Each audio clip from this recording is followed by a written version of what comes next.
yourself along the way. This was one of those journeys. A world hidden deep in the Himalayas where the roads are rough, the air gets colder with every step, and every turn reveals something more beautiful than the last.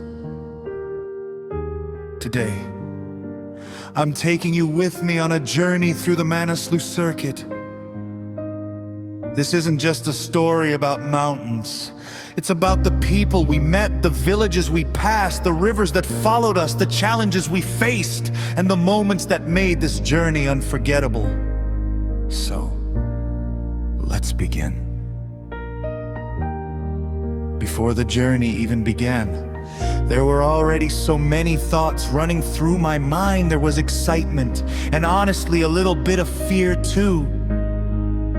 Because when you hear the name Manaslu, you immediately imagine massive mountains, remote trails, and a completely different world. The bags were packed, the gear was ready, and finally the day came. We left Kathmandu behind and started heading toward the mountains. Slowly, the city disappeared, the buildings became fewer, the roads became quieter, and the green hills started taking over the landscape. The further we traveled, the lighter I felt. Maybe that's one of the best things about traveling. You think you're going somewhere to discover a new place, but somewhere along the way you start discovering yourself too. The road to Manaslu is an adventure in itself. Sometimes it's dusty, sometimes it's rough.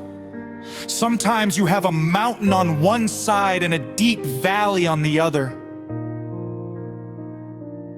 But somehow, the harder the road became, the more beautiful the views were along the way. We passed through small mountain villages.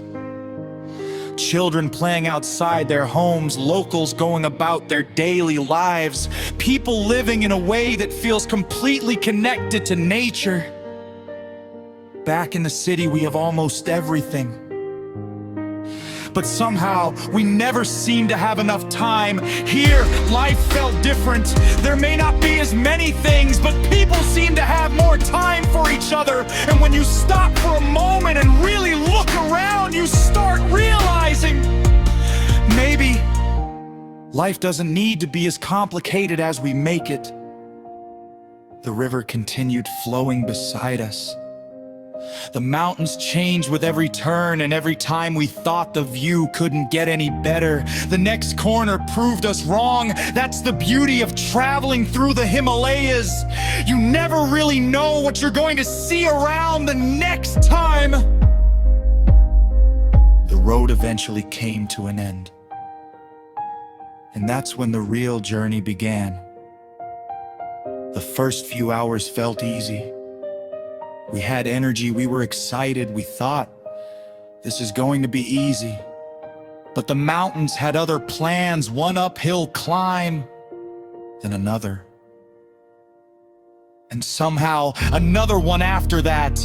After a while, even breathing started to feel like an effort. But whenever someone started getting tired, there was always someone saying, "Come on, just a little further." We didn't actually know how far a little further was, but we kept walking. Sometimes we stopped and looked back at where we had come from, and that was when we realized just how far we had already traveled. There's something powerful about that feeling. Your body is tired, your legs are exhausted, but somehow your mind becomes stronger. Every step teaches you something, every climb tests your patience, and every time you reach the top of a difficult section, you realize you're capable of more than you thought. Then came the suspension bridges. The river flowing far below, the mountains surrounding us, and the wind moving through the valley. It was exciting and a little scary at the same time. Sometimes I wanted to stop filming and simply experience the moment, because some moments are better felt than recorded.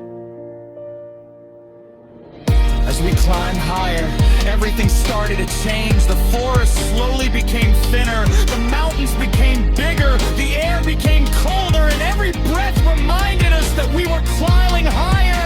But with every challenge, Manaslu revealed another side of its beauty. Sometimes the clouds completely cover the mountains, and then a few minutes later the wind would clear the sky. And suddenly, there it was. The mountain, standing